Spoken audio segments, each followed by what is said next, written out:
छात्रों की गूंज नवे पैशांची गूंज, नवनाथ बन यांची टीका। राहुल गांधींचा आज पुण्यात छात्रों की गूंज हा कार्यक्रम आहे। कार्यक्रमाला येण्यासाठी पैसे दिल्याचा नवनाथ बन यांनी आरोप केलेला आहे। तर राहुल गांधींना घाबरून कार्यक्रमाला बदनाम कशासाठी करता, असा सवाल वडेट्टीवारांनी विचारलाय।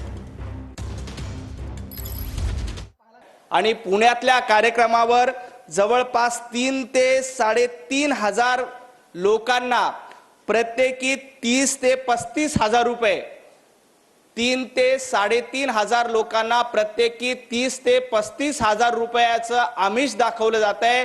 आणि या कार्यक्रमासाठी जवळपास 9 ते 10 कोटी रुपये खर्च केले जाणार आहेत। ही छात्रों की गूंज नाही तर पैसों की गूंज आहे।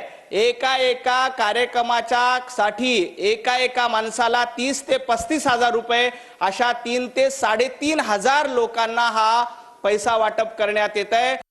तर त्यांचा समूह या ठिकाणी येणार आहे आणि यामुळे भारतीय जनता पक्षाची घाबरगुंडी उडालेली आहे। कोणीतरी मूर्ख एका प्रवक्त्यांनी सांगितलं की एकाला 30 हजार रुपये देत आहेत।